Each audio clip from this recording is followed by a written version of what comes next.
This is Mrs. Evelyn Grant, 78, the woman whose living room turned into a courtroom. Her children, Daniel and Rebecca, stood on opposite sides of the coffee table, voices rising, fingers stabbing at air, arguing over the old house as if the walls were already up for auction. The lace curtains trembled with each slammed sentence. A half cup of tea cooled beside Evelyn's cane. No one noticed. They argued over bedrooms and boundaries, over who paid for the new roof, over who deserved the master key. They argued in the language of invoices and sacrifices, as if love could be tallied on a spreadsheet. Rebecca said the backyard should be hers because she hosted holidays. Daniel said the deed would prove what was fair. Their spouses chimed in, their words sharp and practiced, while the family photo on the mantel gave back only the quiet smile of the husband Evelyn, buried 10 years ago. Evelyn sat very still, hands folded, listening to her own breath. She remembered the squeak of these floorboards when the children were small, the way rain once sang against the windows during power outages, the smell of cinnamon when she baked through winters to make ends meet. She remembered nights when the mortgage came due and she chose soup instead of meat, so the house would remain theirs. Today, her memories seemed to have no value in the room where voices priced everything. Rebecca slid a pen and a prepared document across the table. Daniel tapped his phone, already checking the notary's address for tomorrow. "Sign," they said. "Just sign so we can settle this." Evelyn traced the pen's shadow with her eyes and felt a quiet tide rise inside her. There was a name that did not belong to either of them, a name she had not spoken in years. A promise that had traveled a long road to keep its time. Have you ever been treated like a guest in your own life? And if you were, would you forgive or would you fight? The house stood at the end of a maple-lined street, bricks weathered by 50 years of storms and summers. Its porch sagged slightly, but still welcomed visitors with the smell of old wood and lavender. To strangers, it was an ordinary suburban home. To Evelyn, it was the only battlefield she had ever fought for. The place where she raised two children while working double shifts at the textile mill. Every scratch on the doorframe marked Daniel's growth.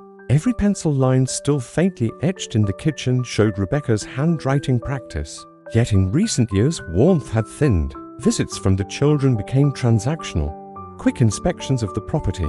Subtle questions about insurance, hints about future planning. Rebecca arrived with her husband in a luxury SUV, speaking of renovations. Daniel arrived in a pressed suit, speaking of equity. They rarely asked Evelyn about her health, her days, her loneliness. Instead, they circled the house like rival surveyors, measuring their inheritance before it was theirs. Inside, Evelyn's world had shrunk to simple routines. Morning tea on the porch, a slow walk through the garden, evenings with an old radio playing the classics. Neighbors waved, some stopped to talk, but her children hurried past greetings. When they came, they were too busy, too distracted, too certain that time was theirs to command. Still, the house held Evelyn like a second skin. She had defended it from creditors, repaired it with her own hands, and kept its doors open to strangers in need.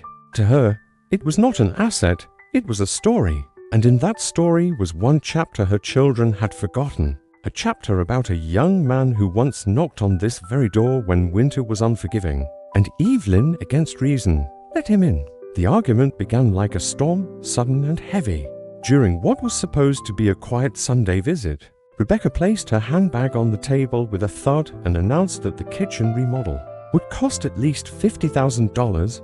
Daniel, sipping coffee he had brewed himself, snapped that she was assuming ownership too soon. Their voices rose, bouncing off the wallpaper that Evelyn had chosen decades ago.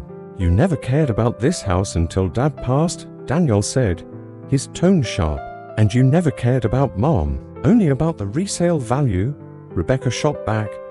Their words stabbed deeper than they realized. Evelyn sat at the head of the table, invisible in her own home. She adjusted her shawl, tried to interject once, but her voice was drowned beneath the tide of accusations. Spouses joined the battle. Rebecca's husband spoke a fair market price. Daniel's wife argued about emotional value. The grandchildren scrolled on their phones, hardly looking up, the family fraction nothing more than background noise to them. Each sibling demanded Evelyn's signature on papers she had never asked for. The deed, the will, the future of the home all had become bargaining chips, tossed back and forth as if the woman who built the life inside these walls no longer mattered. In that moment, Evelyn's silence became its own witness. She had seen this before, families devouring themselves over land and brick, forgetting that blood was meant to bind, not divide. She looked at their angry faces and wondered if her sacrifices had turned to dust. But somewhere, in the back of her mind, one thought glimmered like a candle. They had no idea who really stood to inherit. Evelyn leaned back in her chair, the echoes of her children's quarrel colliding with echoes from decades past. She had fought too many battles in silence to be shaken by raised voices now. When she was a young widow with 2 small children, there had been no one to fight for her. The mill paid barely enough to cover groceries. Bills stacked higher than her paychecks, and sometimes she had to choose between medicine and heat. She remembered the winter of 1974, when the pipes froze and she had no money for repairs. She wrapped Daniel and Rebecca in layers of blankets, whispering stories to distract them from the cold. That same week, she opened her door to a boy no older than 16, shivering in threadbare clothes, with eyes that had seen more hunger than most adults. His name was Michael. He had run from a home that had broken him, and for reasons she never explained to anyone. Evelyn let him in. She gave him a blanket, then a meal, then a corner of the house to rest. He stayed through the harshest months, helping with repairs, chopping wood, even watching the children when Evelyn worked nights. Michael called her ma'am, but the respect in his tone was something her own children rarely gave her. When spring came, he left to chase a new life, but not before promising, in the awkward way of youth, that he would never forget her kindness. Life went on. Daniel and Rebecca grew, educated, ambitious, hungry for more than Evelyn could ever give. They left home, built careers, and visited less and less when they did return. Their eyes seemed fixed on the house itself, not the woman who kept it alive. Years piled upon years, each one adding to Evelyn's quiet ledger of sacrifice. She skipped vacations, birthdays for herself, new clothes, also the mortgage would be paid. So the roof would hold, so her children would always have a place to return to. Yet now, in the autumn of her life, those very sacrifices were used against her, twisted into reasons why they deserved what was hers. The injustice pressed heavy on her chest.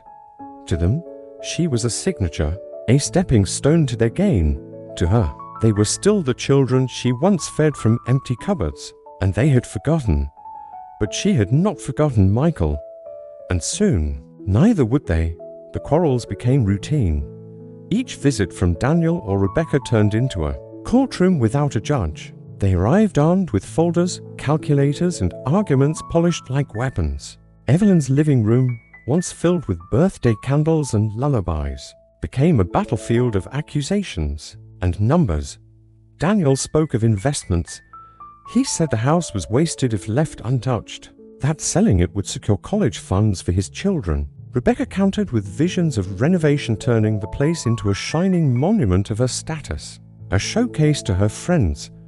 Neither spoke of Evelyn's comfort, neither asked what she wanted. When the neighbors heard the raised voices through the open windows, they shook their heads in pity. Some remembered when Evelyn was the woman who lent sugar and advice, who watched over their children when times were rough.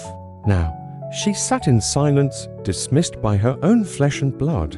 One afternoon, Evelyn agreed to attend a meeting at the notary's office. Her children believed they had one, mistaking her quiet for surrender. Rebecca even celebrated with a smug smile as she clutched her folder. Daniel rehearsed lines in his head, ready to prove that fairness was on his side. The air inside the notary's office smelled of ink and leather. The clerk adjusted his glasses, pulled out the deed, and prepared to read the name aloud. Daniel leaned forward with greedy anticipation. Rebecca smoothed her dress, already picturing her new kitchen. Evelyn kept her eyes lowered, her fingers tracing the rim of her cane. The silence stretched. Then the notary cleared his throat, and in that breathless moment, the story was about to break apart. For the first time, Evelyn lifted her head. Her children did not see the faint smile at the corner of her lips, the kind of smile that comes when a long-kept promise finally keeps itself. The notary adjusted his spectacles and unfolded the crisp document. Every eye in the room fixed on him, the tension so thick it seemed to press against the walls. Daniel leaned forward. Rebecca crossed her arms, both certain the next words would confirm their claim. But when the clerk began to read, the air shifted. This property, legally and rightfully, is not under the sole inheritance of Daniel Grant or Rebecca Moore, he said carefully, his voice steady, but belongs. By deed transfer executed 5 years ago to one Michael Hart. The names Daniel and Rebecca, expected, never arrived. Instead, another name fell into the silence like thunder. Who? Rebecca snapped, her voice cracking. Daniel blinked rapidly, shaking his head. There must be a mistake. He's not family. The clerk slid the papers across the polished desk, every letter typed, stamped, sealed in order. No mistake. No loophole. Evelyn lifted her gaze at last. Her eyes, once dismissed as frail and tired, now held the strength of years. Michael Hart, she said softly, was a boy who had nothing. I took him in when no one else would. He promised me, long ago, that he would never forget, and he didn't. Her children stared as if they were seeing her for the first time. But too late. The twist of fate was not fate at all, but Evelyn's choice made in silence, hidden beneath their greed, waiting for this very day. In that moment, the balance of power shifted. The house they fought over so bitterly had slipped from their hands, claimed instead by gratitude stronger than blood. The silence after the notary's words was deafening. Rebecca's jaw dropped. Daniel's face flushed red, and both of them turned toward their mother as if betrayed. You gave our house to a stranger. Rebecca's voice cracked like glass. A stray you picked. Off the street? Daniel added, his fists tightening. But before their accusations could gather force, the door opened. A tall man stepped inside, dressed in a modest suit, his hair streaked with grey, his hands calloused from work. His eyes, however, shone with unmistakable warmth. It was Michael Hart. He crossed the room with quiet dignity, and when he reached Evelyn, he bowed slightly and placed his hand over hers. Ma'am, he said softly, I told you I would never forget. Gasps filled the office. Daniel stammered. Rebecca blinked rapidly, trying to piece together what was happening. Michael turned to them, his voice steady, carrying the weight of years. Your mother saved my life when I had nothing. She gave me shelter, food, and kindness when the world gave me none. I vowed that if I ever stood on my own feet, I would repay her. Today, I honor that vow. Evelyn's lips trembled, but her smile held strong. For the first time in years, she felt seen, not as a burden, not as an obstacle, but as the woman she had always been, quietly powerful, quietly just. The notary tapped the papers once more, his tone final. The deed is valid. This home belongs to Michael Hart. The room fractured into shock. Rebecca covered her mouth. Daniel sank back in his chair. The empire of entitlement they had built collapsed in a single name, a single truth. And at the center of it all stood Evelyn, frail in body, but unbreakable in spirit. Daniel's protest sputtered out as quickly as it began.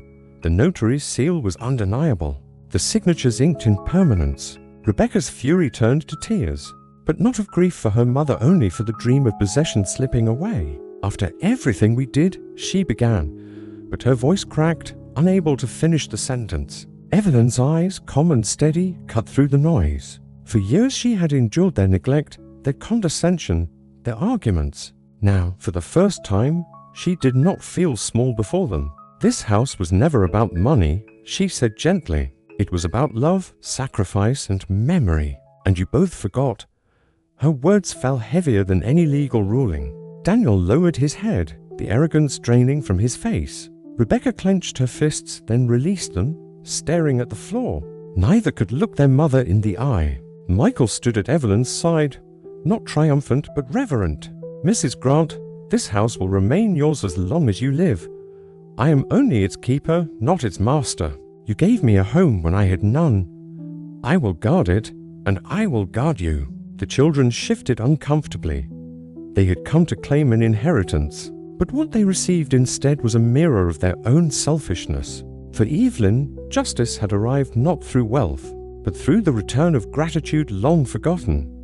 As she rose slowly from her chair, cane steady in her hand, the room grew quiet. For once, everyone listened. When the meeting ended, Daniel and Rebecca left in silence. Their polished arguments, their carefully prepared documents, all lay in shreds behind them. For the first time, they were forced to walk away from their mother's house with empty hands and heavier hearts. Evelyn stepped outside into the cool afternoon, the autumn air brushing against her face. Michael offered his arm, steady and respectful, guiding her down the steps as though she were royalty. She glanced back at the house, not with sorrow but with quiet triumph. The home she had fought so hard to preserve was no longer a prize for greedy children, but a sanctuary protected by gratitude. In the weeks that followed, word spread among neighbors. They whispered about the twist, about the woman who chose kindness over bloodlines, about the mysterious man who returned to fulfill a promise made decades ago. Some called it shocking, others called it justice, but for Evelyn, it was simply peace. Her children visited less often now, their pride keeping them at a distance. When they did appear, it was with softer voices, hesitant steps, and eyes that no longer burned with entitlement. They had been humbled, and though wounds remained, the sting of their own shame lingered longer than Evelyn's disappointment. Each evening, Evelyn sat by the window with a cup of tea. She no longer felt invisible. The house, her life's work, stood firm under Michael's care, and her story had taken on a new chapter, one written not in bitterness, but in vindication. She had been silenced, overlooked, dismissed. But in the end, it was her choice, her past kindness, and her unshakable dignity that spoke the loudest. If this story touched your heart, imagine how many other untold stories are waiting to be heard. Stories of sacrifice, dignity, and hidden truths that remind us never to underestimate those who came before us. Do you believe Evelyn was right to give her house to Michael? Or should family always come first, no matter how they behave? Share your thoughts in the comments. We'd love to hear your perspective. And if you want more stories like this full of twists, emotions, and unforgettable lessons, make sure to hit the like button, subscribe to our channel, and turn on the notification bell. Your support helps us bring more powerful stories to life, because sometimes the quietest voices carry the loudest truths.